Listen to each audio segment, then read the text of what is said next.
Hello, everybody, and welcome back to Astrology and Beyond. Today, with your host Tatiana, also broadcasting for ANN Archetypal News Network. And today, I'm going to bring you specifically a video on the solar eclipse occurring in Libra on October 2nd. That is in 2 days. So, there will be some time for you to ponder upon these themes. This energy is not on the day. Obviously, all energies are always bleeding and blending and have phasing and intensities. The most intense will be obviously during the eclipse, where the energy is just like, you know. However, if we're doing work previously to that with awareness and understanding, and we're able to keep awake and conscious of all the inner material that may be coming up, we might be able to ride these times with a lot of wisdom. And that's why we have these videos, so you have tools to ride this with as much ease and grace as possible. During eclipses, this is where we get pushed to evolve, and this is why a lot of the times they may feel like times of crisis. Eclipses are like, oh my gosh, there's crisis involved. But crisis is what helps us see why we need to evolve past certain behaviors and patterns. So we're going to dive deep into what this particular eclipse means. So this is a solar eclipse, and a solar eclipse is a new moon. However, in this new moon, what happens is that the moon is interposed between the sun and the earth, therefore uh, blocking the ability for us from here on earth to see the sun.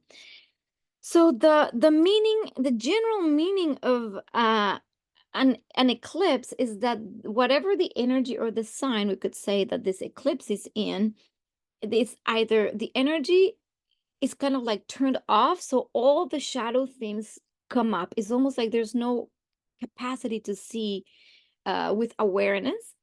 So there might be an intensification and revelation of themes. So this could be bringing the hidden or underlying issues of that particular archetypal signature, in this case, Libra. This can lead to revelations and insights, or like even heighten those themes. What else? There could be the imbalances are shown. What are the shadow sides of these particular energies, and how to realign them? So these are opportunities for us to change precisely how we have been relating to that particular archetypal signature. And then obviously crisis and transformation. What I say, following a crisis, there is always an opportunity to transform. So this is why with our awareness, we can do a lot of progress if we're able to see inside ourselves without judging or condemning ourselves, because that is not the point. It's just to see why something is working and why it's not, and what is serving and what is not. So this particular eclipse in the sign of Libra, and Libra being ruled by Venus, and the Venusian themes, everything that Venus represents is obviously beauty, grace, harmony, balance, value, uh, love, relationships. So all these themes are the themes that are going to be brought to the surface for scrutiny. So what happens is relationship dynamics.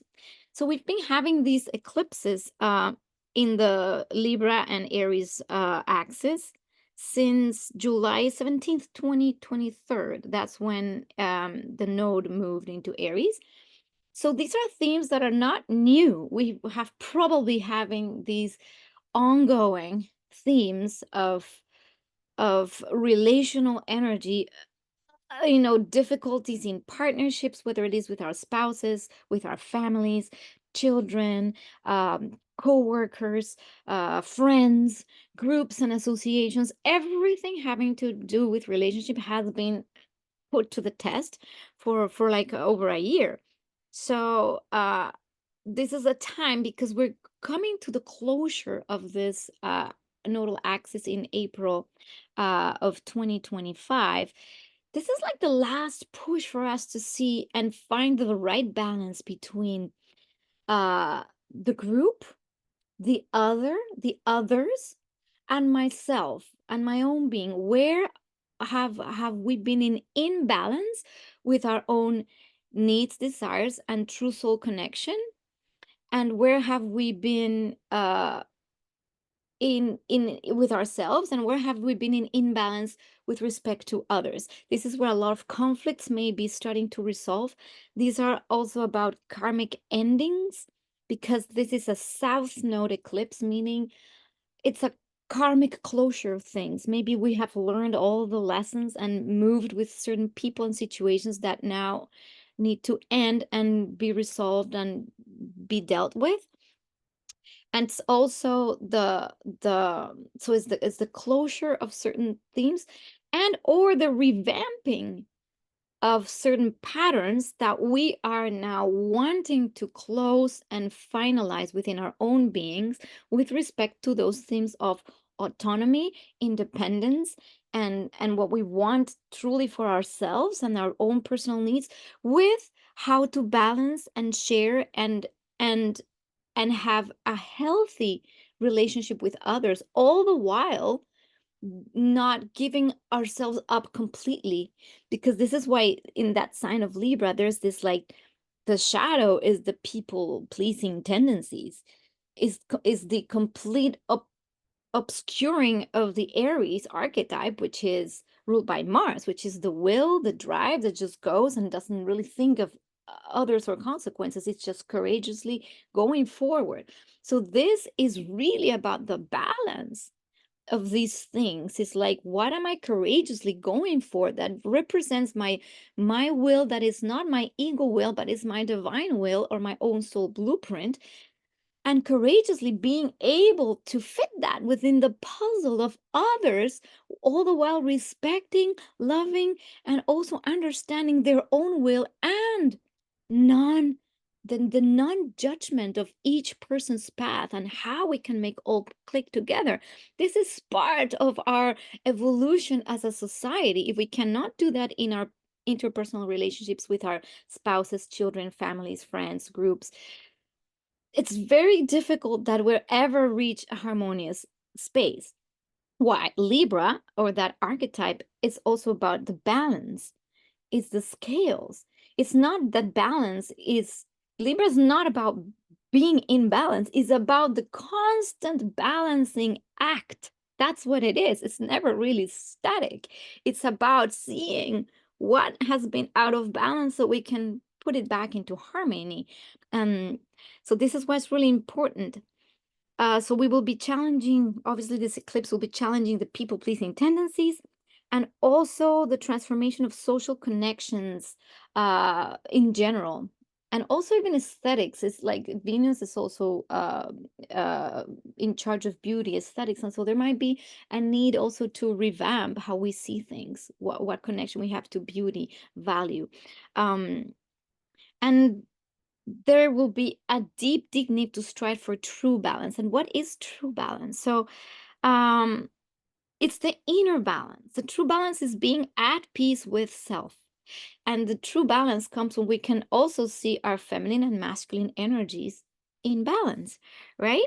Um, so yeah, this is a very important time to integrate the qualities also of fairness, justice, harmony, authenticity, cooperation. But how do we do that if we are not true to ourselves? So the first part, and this is why the eclipse in Libra will probably push or amplify the energy of Aries, which is energy of the will, is the energy of going, is the energy of self-directed action. And it's interesting. I'm gonna share a dream I had last night, like, of all things, right? The archetypes speak.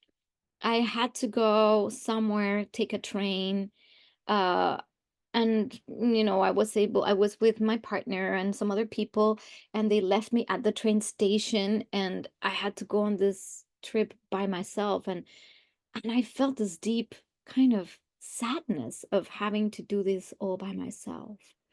So I went on this, I was in the train and just courageously, just going. However, there was a sadness of of having to just be by myself. So there is a new way of seeing that we can still be ourselves and be with others and cooperate and create harmonious interactions. So this is why this eclipse is going to bring all the nasty stuff that has been preventing that from happening organically and beautifully. I was actually watching a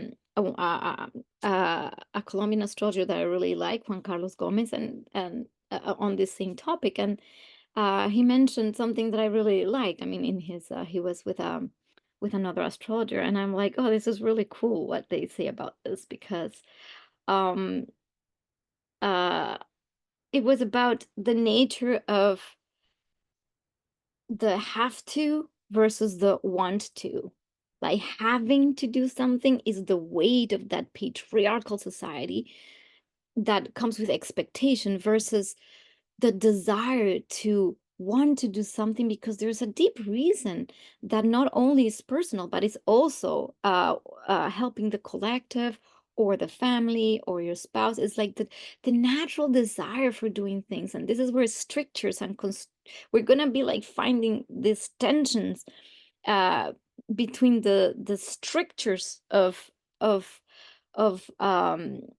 impositions, uh, parental structures, uh, government structures. Like, when this becomes too much pressure, there's only two ways out. Is either you completely rebel and bust the system, or you completely comply until the pressure is so much that you implode.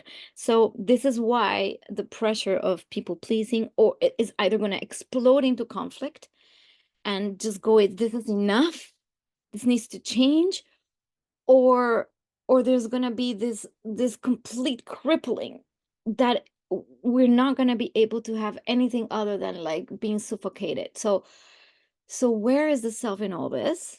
And a part of this is going back or redefining the nature of motivation, of true heartfelt desire to be with others, to contribute to the whole, to the functioning. How exciting it is when you go and say, and they were mentioning something about make a list. If you have something like, I have to do this, I have to do that, and this is what I have to do, I have to, I have to, I have to, I have to. The self-imposed, rigid inner masculine towards, okay, what of these things are really fueled by a true desire? And maybe some of them, okay, yeah, I have to do this, but I really want to do it because there's a reason behind it that it brings excitement, that brings joy, that brings some kind of energy. So if you're feeling depleted by something, uh then it means the energy is not going the right way. If you're feeling energized, it means it is going the right way. So on that topic, and I know I'm talking a lot of about the general themes, but these are the general themes of this particular eclipse before we go into all the archetypal specifics of what this eclipse is doing with all the planets. I'm going to talk a little bit of philosophy here because I think this is important to note as of what I have just said. I'm going to read a few passages from this fantastic book by Belinda Womack. It's upside down. It's Kwamoja Adnilib. Being silly. Belinda Womack. It's called Angel Abundance, Revelations on True Wealth from the 12 Archangels. Now, let's disclaimer. You may resonate or not. This is not about religious beliefs. This is not about anything in particular that needs to be. I'm not here to gospel anybody. I'm just going to share things that I find very inspiring at this moment in time, that if it helps you to hear them, this might be a time where we can look at these themes so we can move through these eclipses and through the relational conflicts much more easier by looking at these things within ourselves, so they don't have to be projected, right? And let's talk a little bit about projections again. Any archetypal theme in the psyche has two ways of existing. Either we have it inside ourselves and we can't see it, but it's there. So we project it outside by either displaying a behavior that we're like, I'm not like this, I'm not this, but then we see it reflected in another person, you know, and the other person is like that, and we just resent that, and we're like, why is this person like this? It's like, okay, why is this person like this? It's not them just being like that. It's what in me am I not seeing, that I have that behavior and I have projected it outside, that I have to look at, and then we can shift that. Or the other way is when we feel resistance to something that is very big, and there's rebellion against a certain let's say, when we see something outside ourselves and there is this big rebellion against this energy, that's also a way to see, okay, what in me is resisting the integration of this energy, the resolution and the evolution of this energy. And this is why conflicts right now can be at their all-time high. But this is not to blame or point fingers at other people for being the way they are. This is a time to observe what is truly so much bothering me about what I'm seeing outside of myself, that I have not been able to integrate, love, and forgive. And where does it come from, right? Whatever it is. And a lot of the things will come with again the strictures, the constricting strictures of life. When have we been so self-imposed? In my own case, I noticed my own body starting to get very rigid again. I'm like, okay, it's getting rigid. My body is speaking. I'm starting to maybe succumb to the weights of expectations, but who is expecting of me? People are not expecting of me. It's me, my own rigidity of my own expectations to be accepted and loved, that make me like either want to do things and just like keep doing things that I don't even know why I'm doing. And so in my own case, I'm reevaluating these things to allow to see where have I been so rigid. So I'm telling you these stories because I see it outside of myself in a certain way, and I'm like, okay, this is presenting in my environment, so I can see where this came from. And I went back into my childhood, and this is part of healing the inner child. And I remembered when I was taking my first ballet classes, and I had these very, very, very strict teachers. And they would be so strict that I would be the first at the bar, terrified not to make one single mistake because I had to make sure that I was seen as good. And I was like pushing myself to the limit to be seen as good, despite the terror of this teacher being like, you did it wrong, you did it wrong, the inner judge, the inner critic. When I had these memories come back, and that was like literally a few days ago, between eclipses, I just cried and cried and said to my body, I'm sorry for having given you so much stricture, so much need to be perfect, need to do this, like, oh my God. And then this started releasing, and I cried and cried and cried. Then I pulled up a picture of that teacher online, um, and I was able to say to this picture, I forgive you. I forgive you. This is even giving me tears now. Sorry, I didn't think this was still there, but I felt like the forgiveness for having created that in my psyche. And it's not just the teacher, this perpetuated with teachers, with mentors over time during in my life, with, even my mother, figures of authority that didn't know better how to do it. They just had to be like this because that's the way we do life. They didn't know better, but this is precisely what we're moving beyond. This is what we're releasing. So in my case, that's what it was. It's the self-imposition of needing to be so perfect that I have to fit in. Have to fit in, otherwise, where's the love? So it's a balance between the self-worth of, well, if we really are connected to something innately divine, then we are worthy of our gifts, and that's what redefines everything from the have to the want to the desire to be of service, to help, it's exactly that. So this is why, where in your life have you been so self-imposed? And if you're seeing that in your environment, that you feel the weight of parental expectations or governmental expectations, or uh, where have you been so rigid with yourself? And if you're the one being like that without noticing that you're doing that onto others, then notice what in you uh have you not forgiven that it has to be like that? And this is where I'm going to read a little bit of Belinda Womack. I know this is going to be a little bit maybe long, but very juicy. So I encourage you to stay until the end if you want to extract all the wisdom from this transmission. So what Belinda Womack and the angels called the old male, which is basically not the divine masculine, but is the old ego male structures that have dominated our existence for however long, you know. Fierce old male, fierce, controlling, judging old male archetype lives in the rational, analytical, and task focused part of the masculine brain. He is the critical, intimidating, mental voice of pressure. He pushes you to meet deadlines, stay in control, and be judgmental of yourself and others. And he sees ruthless competition as something that motivates you to do better. He manipulates you into believing that his way of thinking and behaving protects your ego and your life from change. He loves to give orders and boss you around so that you stay on track and stay afraid of authority. He may sound convincing with his logical and seemingly well founded complaints and observation of what is wrong.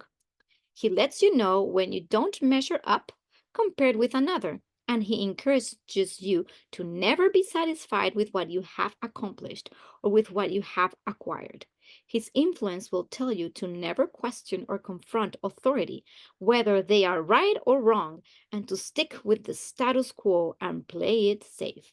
His criticism may remind you of your own parents or of other dominating authoritarian figures in your past. When you hear critical thoughts in your mind, focusing on all you have not achieved and pointing out all that you need to do but are not doing, recognize this as the voice of the old male. This demanding emperor speaks the negative, fear-inducing language of not enough. So there you have it. That is the old male. And a lot of us, without awareness, we live with that part of our masculine. And this is, again, this is the masculine energy that lives in every single human. And a lot of us have that voice still there, the not enough voice, the critic, the judge, saying either you do it again, if you're doing it to yourself, then you become the people pleaser because you're really hard on yourself. And if you're doing it to others, you start judging others for not doing good enough or not meeting your expectations. It's still in judgment. So you see, this is all the way of being. Now, let's look at the the old female. When the ego is lacking in perfection, the controlling, judging old male calls in the crippling old female archetype to fill your mind and body with guilt, shame, helplessness, and anxiety. The old female encourages you to be the silent, self-neglectful servant who hides their resentment and jealousy of those who have what you want but you do not have. This negative inner mother will have you consumed by self-loathing and unworthiness unless you forbid her from taking over your vulnerable ego. She is the humiliating inner voice of shame and rejection as she whispers in your ear to blame yourself or blame another for why you are lacking or feeling mistreated. As you find yourself sinking into despair, she tells you that you deserve to be miserable and poor. This self appointed and highly entitled mean queen is the generator of both lack and victim consciousness for your ego.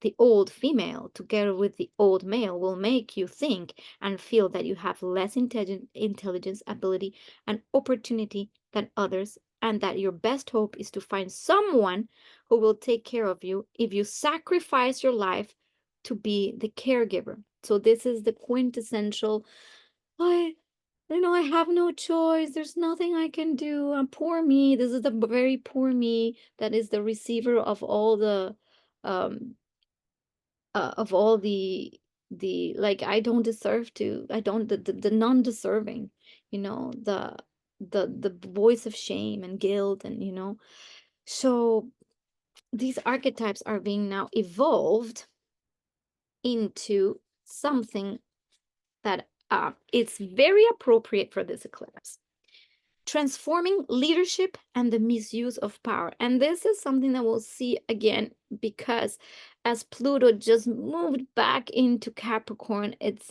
again exposing those last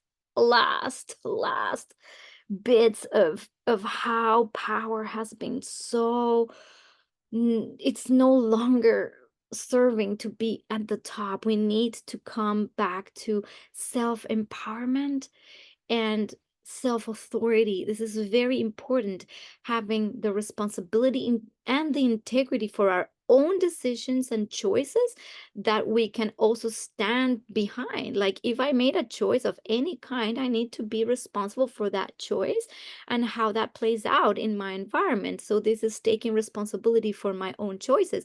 If I decided to people please, then I'm gonna have to see this in this eclipse really strongly. If I decided to, you know, be completely selfish and not caring about others whatsoever, I will have to answer to that as well, where there's a balance of fairness and equality as well, and how I'm treating others if I just wanted to do everything only my way and not care. So you see, these are the imbalances. Now, uh, why do human beings believe they need to be governed, ruled, protected, and told what to do? From our perspective, and this is the angels speaking, only those human beings who have disconnected from their divine wisdom need or desire to follow or rebel against a leader outside of the soul. So, this is why it's very important. Those human beings who have disconnected from their inner wisdom. There you have it. That's when we go into ego. And that happens to all of us. We're human. So it's not like no one's saying here that anybody's really kind of spared from that. It's just bring the awareness. Where have we disconnected? Leaders of governments, religions, institutions, corporations, and wherever else another human being seeks to lead can be divided into two primary camps. One camp uses fierce old male and old female to lead the head egos in charge. So this is probably the largest population of leaders come with this way of being. Let's judge others, meet deadlines. This is what you need to do. This is the expectations. This is how we meet expectations. This is what you need to do. I'm here in charge, and this is what needs to happen. And there's no space for the care and the who are you.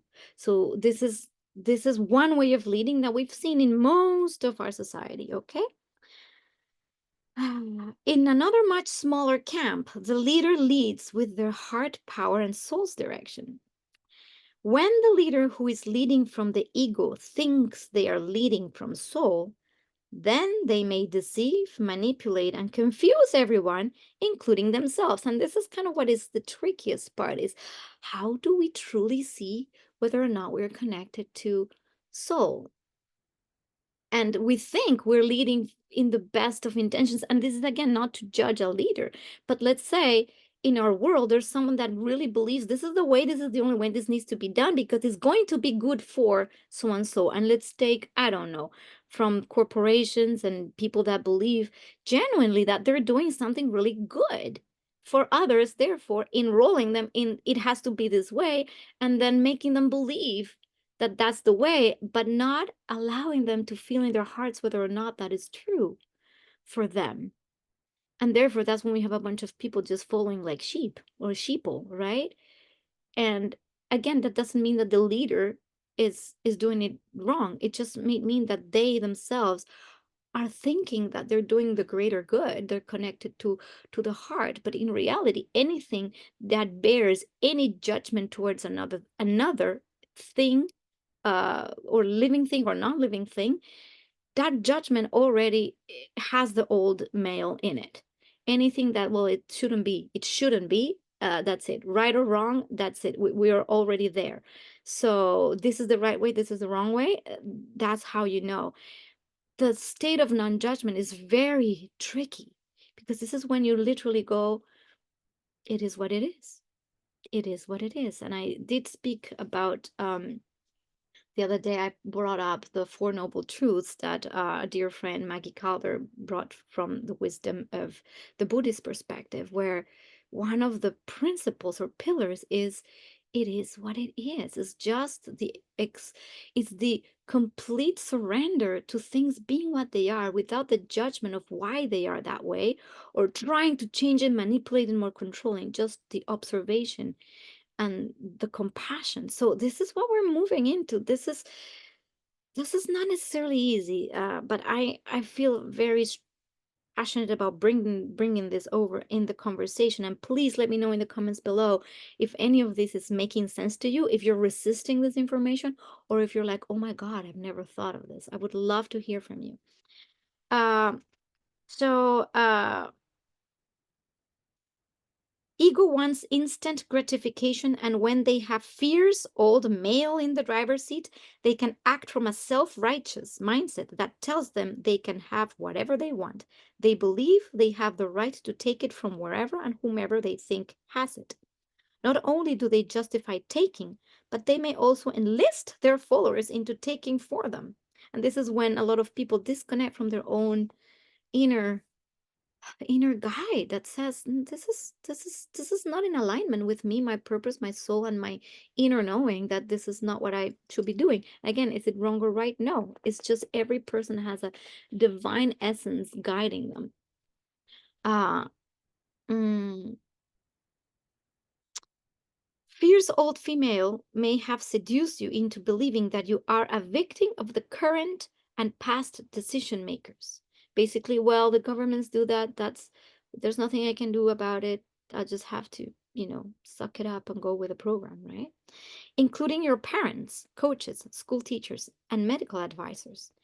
Can every authority in your life bring disappointment and despair into your movie? We say only if you allow this to be your reality by silencing your divine will. And this is where we come into divine will and why this eclipse is going to bring up all that. So we will probably see both of these archetypes play out really strongly. The forceful, I want it this way, and the victim of like, oh, I'm just the victim of the circumstance. And this might come up into why our relationships are not functioning, because we're not taking up a stand for the divine will, right? um Mystics have walked schoolroom earth for ages without being involved in conflict, held at gunpoint, or forced to go against their values and ethics to survive. They knew to keep the vibration high and fill their minds with undiluted love. They said no to being entertained by politics, judging the good from the bad, or falling prey to the sales pitch. Follow me, do as I tell you, and I will keep you safe and rich. And unfortunately, this is a lot of what our governments do, or even our parents. When, I don't know if you recall when you were maybe younger, maybe that happened to you, but your parents had this power over you, and they had this financial power over you. If you, then I will give you, if you don't, then you don't have this. And that does not follow this divine, I mean, healthy healthy father energy or healthy divine masculine energy provides direction and structure, but it does not say you have to. It never says you have to. It only says, this is what could happen, this is what could happen, this is what could happen, this is your choice. I love you so much that whatever choice you take, I will just be able to guide you back into what will be best for you. But if you need to take that route and experience that and just, fall so many times, that you yourself will know when to take that guidance, when to take that advice, when to take that wisdom from the divine masculine, divine father, right? Archetype. And this is what we're moving into. So if we are still in these dynamics of relationship that are toxic because of these manipulation tactics, which come absolutely from, and now that the host of this eclipse is Venus, and Venus right now is in Scorpio, and it's like it will reveal where we have this manipulative tactics, to try and get what we want from others, instead of offering ourselves more openly and say, well, if we want to provide guidance to another, then we just suggest a path. And we can also say, this is the consequences of this is the consequences of that, this is the consequences of this. But you choose, and there's no judgment in whatever choice you're making. So there's no like tit for tat, energy. Uh, mm, uh, okay, so this is the last I wanted to see you. There was something else I wanted to share with you about this. If you surrender the ego to the authority of soul, then suffering from the interference from outside authority figures is unnecessary. We know what we are sharing with you. It is our mission to move the one human body out of a lack of freedom of choice and into abundance, harmony, and balance for the greatest good and highest joy of all. Well, there you have it. That was a big chunk, and I really felt that this was so important to share. Now, I'm going to move into the next segment, which is, now that you understand this like basic context of why things might get really ugly, and I gave you already, thanks to Belinda's beautiful channelings, uh, some context of how we can start moving past that, and whether or not you have this in your system, and how you can observe it and be observing of it. So I'm going to show you this chart. Now, the chart of the eclipse. Uh, and I'd like to talk a little bit about the most specific aspects and their archetypal meanings. So we have two main, let's say, points that are going to cover. First is the conflictual aspect that is fostered here, like brought to you by Mars in square with the eclipse. So the eclipse is at 10 degrees and 3 minutes of Libra. So if you have any points placements at 10 degrees of any of the cardinal signs, Libra, Aries, Capricorn, or Cancer, brace yourselves, because this energy might be impacting you in a way that you're going to have to face. That doesn't mean that others don't have that, but other people, let's say, that are more impacted by this grand trine might have a an easier time, let's say. But if you're around here, so any planets, angles, or any any important points around the 10 degree, well, there you have it. This is more specifically for you that I'm sharing this, but it's for everybody. So we have the sun and the moon in this new moon, or new phase of relational awareness, conjunct Lilith and conjunct Mercury. So this is like a big energy. This is going to be squaring Mars. And what this means is that there will be definitely this need to create the conflict and see conflict in a different way as well. So let me see my notes.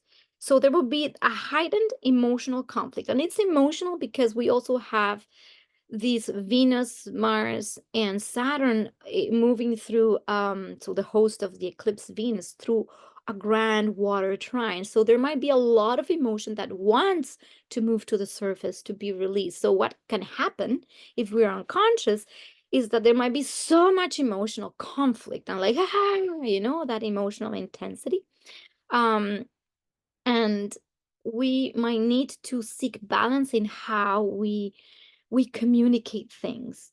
There can be a lot of friction between being assertive and expressing yourself with clarity and assertiveness, and also the desire to, not, disrupt. Like, how can I be assertive but at the same time not, disturb the peace? So there might be some kind of like, you know what, F it, I'm just gonna say it like this, and that creates conflict that inflames the relationships. There's like, this is like a little bit of a verbal fight energy. There could be, especially because Mercury is involved.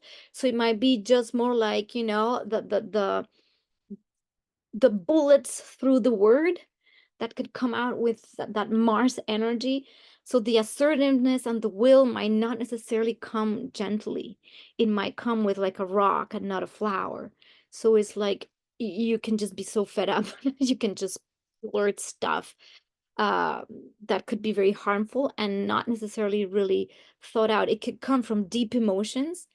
So I would say, before just like asserting yourself like mindlessly, breathe and take stock of what is it that is so important for you to say, that is part of your assertion and your will, and how your feelings are, but do it in a way that can bring really an opportunity for growth, and not just an opportunity for like damage, because that's where it serves no purpose. However, if we're unconscious, that's what we're going to see, right?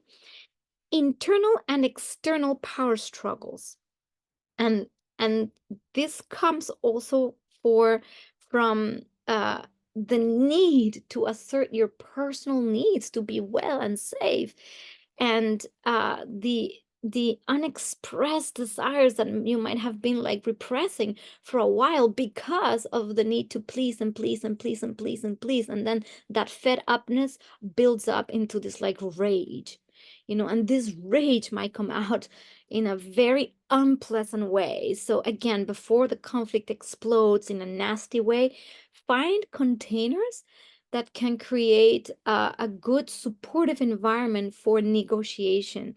Otherwise, negotiation is not possible here.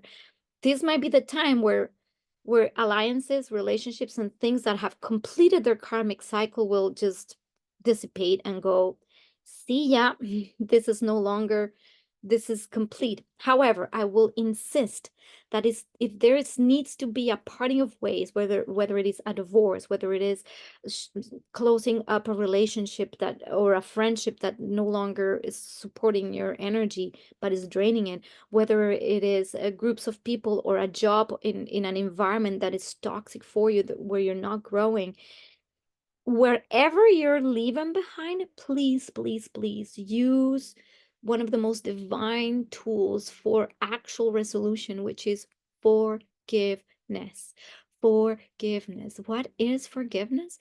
But the capacity to release the energy through the recognition of the gratitude, feeling the gratitude for what this relationship helped you grow through. That, instead of building more resentment and just burning bridges forever, what this does is it really releases the energy and helps you be at peace. It opens up because you're not blaming a person and just cutting them off forever. Okay, I'm going to cut this. It's more like, okay, if this needs to go, how can I forgive this person for anything that could have been hurtful? How can I ask for forgiveness from this person, from maybe what I said or did that would have hurt them? And how can I thank this opportunity, this relationship that needs to end, for the gifts, for the gifts, for the growth, and then part ways in peace. This is part of the grand trine here, which is actually possible to do if we don't just blurt out, cut, and just dismiss. Dismissive energy at this time will only create, will only leave a bad taste in your mouth, but I don't think with this eclipse that's necessarily the case if we really take on the energies of this grand trine that will provide us the maturity to do that, hopefully, and not necessarily burn bridges forever. It's more like releasing things, releasing karmic things because it's time, and do it with love, with appreciation for that other being or beings that are also a part of you. So that's kind of how we move through this energy with ease, grace, and love. Okay, what else can happen with this Mars square? We might be acting from a point of suppressed emotion. So, it's like this is when for so long something's being kept.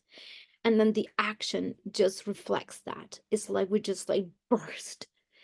And then we might do something that is completely out of alignment, like it's completely crazy. This is when, and this is when somebody that has been, and I'm gonna speak of the lowest frequencies, when someone has been so oppressed, so repressed, they've never said anything, they kept their mouth shut, and suddenly they get this gun and, I'm sorry, it's the most horrible example, but it's like a psychic mass shooting, I would say, because that may come in the words. So before that becomes that, beware with this square that's beware. It's not about the other, it's about you and what brought you there. This is the part of responsibility we're taking. What brought me to this place? I chose 100% this reality and these situations at a level that I need to be understanding. How did I brought this upon myself, and how can I bring this back into balance? Not by blaming and shooting onto others, but by seeing how I contributed to that. So this is very important. And have the maturity to speak about it, and gently, not like, now there might be a difficulty at this time and in balancing the assertiveness with the diplomacy. However, there is the diplomacy part in the trine of Mars to Venus. So let's latch onto this energy and not onto this one, I would say. And there is definitely so much opportunity for emotional growth. This is where we can grow emotionally and, again, not blame others for all our miseries, you know. Now, what's really cool about this energy is this grand trine, because this grand trine is what will probably, and again, this can go either way, but there will be a powerful, this is where we can bring about emotional depth, and the stability needed to create bonds that will be long lasting, that the commitments we commit to ourselves and others at this time for the right reasons, not for the reasons of the past. We redefine why we're committing to being in relationships, and how these commitments are more in alignment with who we are, and they can provide a better functioning of the whole. This is the ideal energy that this trine of Venus, Saturn, and Mars brings. There also could be a more balanced emotional expression. So this is where, if we latch onto this energy, we might be able to also see how to speak more calmly and with a little bit more tact than just blurting out stuff. Um, the commitment and the maturity in relationships that can come out of this could be absolutely beautiful, because this is where, if we take the higher road of forgiveness, of non-judgment, and then what can happen is we end up understanding that we can still all function together. And if something cannot function together anymore because it's really far from our natural, let's say, compatibility, which is totally fine. Remember, a cactus might not necessarily live next to an orchid, and that's just the reality, right? If we realize, oh, I'm a cactus and there's an orchid, and we're just not even we're not even supposed to be in the same environment, even just recognizing that about yourself, instead of judging, why are you not like me, and why you orchid can't be here in this desert. And the orchid says to the cactus, like, oh, why are you so prickly? And why are you just like sucking all this water from me here? Why can't you be here? You know, like it's almost like this. Sometimes if we're really, as a blueprint, very far away from our own essence, then it's also an act of self-love to realize that and say, you know what? This is not necessarily the environment, the place, or the situation that is promoting the highest expression of my cactusness or my orchidness. And then recognizing that and going, I love you. I love you for the cactus you are. I love you for the orchid you are. And parting ways. And this is like, this will be my my very my parable, the parable of the garden, of the astrological garden. um so there might be also a potential challenge in expressing the emotions. This could be a little bit of the shadow side, because despite the harmonious aspect, there's still kind of Saturn involved, and there might be maybe even feelings that you're not so sure how to express this. So making it difficult to openly express feelings.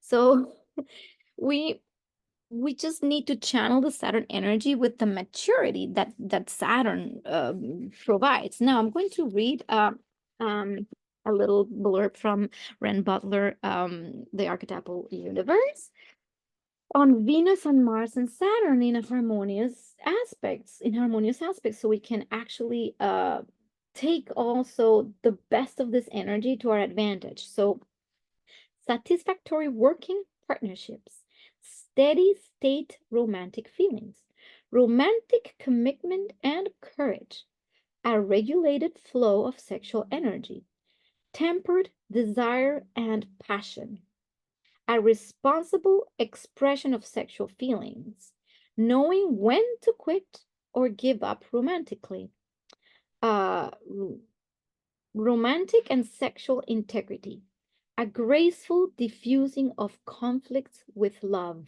which is exactly what I've been just talking about. Can we put love and compassion into this mix so the conflict does not need to be a nasty, horrible cesspool, right? Soothed discord, dynamic craftsmanship, utilitarian art, hardworking artists, a love of sculpture and poetry, structured dance forms, steady rhythm. So this is what Brent Butler has to say about the positive expression of a Venus-Mars-Saturn interaction. And like I said, if we latch into this energy, this potential, this is a good time to, if you need to divorce, this is where you do the agreements with love. If you need to part ways, this is where you do that. If you need to reevaluate your current relationship so that the functioning, like if you're really committed to a relationship and things have not been working out, this is where we can definitely help that relationship by looking into how to redefine certain workings within the relationship to promote more balance and more justice to it, all the while not sacrificing oneself and just being shut, but by not falling back into those patterns, basically. And so this is a time for courage, I would say. Courage. Who are you? Who are you? And just don't be afraid of saying, this is who I am, and this is what I contribute to the world. Don't be afraid of that, and say, and what I have to contribute to the world has many positive aspects. Okay, within this framework, how can I contribute to love and life and the world? Okay, this is who I am, and this is what I bring. So this other person says, this is who I am, this is what I bring. This is who I am, this is what I bring. And then how can we make these concoctions of amazing gifts function into something that we can work together through, and with a more committed attitude towards life? And this is actually what it's all about. It's about honoring and loving the gift of another person, all the gifts that we have, and also honoring our shortcomings and shortfalls, and just going, okay, you are also, that's also part of you, and that's okay. How can we work with that so that we all move forward, you know? And non-judging wherever we are at in life. When we stop the judgments, this is where the freedom comes in. This is where the peace, but that utopian balance comes. So how we're gonna do that? I don't know. I'll just let you decide for that. How do you stop judging? First and foremost, for stop judging, it's observe. Do you know what a judgment looks like? And I would probably observe words like any adjectives we use towards anything, whether it's positive or negative. So our languaging, for example, when I say, oh, that is, let's say, that is ugly, that's a judgment. It's different to say, I don't like this. I don't like this means you're not in resonance with that, but that doesn't mean you don't accept it. It's there, but you just don't like it. But when you say that is ugly, you're already putting a judgment on it. And you're making a whole construct of a reality based on your judgments. So, for example, look at your languaging. When you're saying you are this, every time we say a person you are and put an adjective, that's a sign of judgment. Even though we might say, oh, but I said you are beautiful. That's great. It is beautiful to say that. And I say that all the time. My gosh, do I ever do that? But it could say, like, you could always bring it back to you. Like, I appreciate your presence. Your presence lights me up. Your presence exudes a beauty that I receive. I don't know. Whatever, it's different. So when we start changing our languaging, and this is where we could have a very different relationship to the mind and to our expression. So the first thing is look how do you speak? And not only how do you speak to others, how do you speak to yourself? Uh and again, that doesn't mean it's bad to say things in the you are form, right? It's more like just the recognition that when we do that, we might more be in the judgment than in the actual acceptance of what is. So I would say observe that, observe the wording. After observing the wording, do not criticize or judge over yourself for for being like that. That's the second part. That's the compassion part. It's like, it's okay.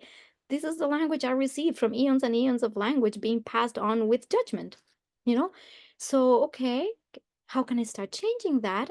And then with the wording, changes also the energy around something. Because when you move, you are, that is, and put judgments outside to how I relate to something, it's more an internal experience. We're still accepting it, but you might not necessarily want to interact with it because it's not of your liking. But you're no longer trying to change that outside. Like, this is ugly, it needs to change, it needs to be pretty to serve me. That's a very different relationship, you see? So this is how we start changing the judgments. When you say something like, I want something to be a certain way, you're exerting control over something that is just the way it is. So you see, I want this to be. Whenever you say, I want you to, or I want this to, that brings judgment or control to that. So it could be more like, I would experience a lot of joy if these circumstances were here, or I don't know, and allow the freedom of choice for those circumstances to present themselves to fit that is your desire, because the universe is so unlimited that it can bring all kinds of circumstances with you without us having to control them. It needs to be like this, and the way I want it is this way, and this is the only way.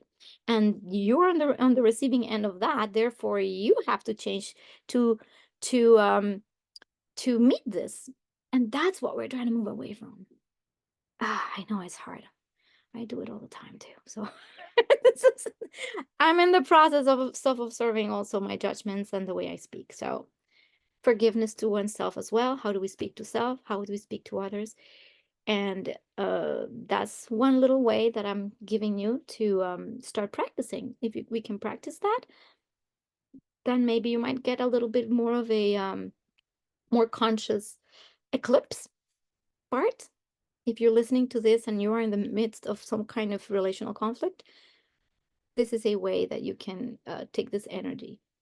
If the comes up, go blow the steam off before you burst it out to someone, and choose your words carefully.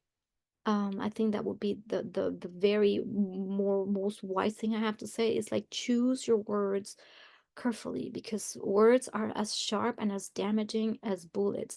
The energy of words carries so much power. Sometimes you don't know how much damage a word can do to somebody's psyche, to children, to anybody, right? So for the sake of of elevating this. Choose your words carefully, with wisdom and assertion, and with love. And what is the most loving things you can say to someone? It's also accepting who they are and not judging them. Okay, I think I'm just rambling and rambling now. So, oh my God, this was a long video, but I hope any of what I said today is going to help you move through these times. And I love you very much. Please feel free to share, subscribe, like. Um, and if you would like a reading with me, all the information is in the description box below. How you can find me and how I can help you move through whatever it is that you're moving through. I'm here for you, and in love and peace. Let's move on through the portal of this eclipse with wisdom. I love you, and I'll see you in the next video.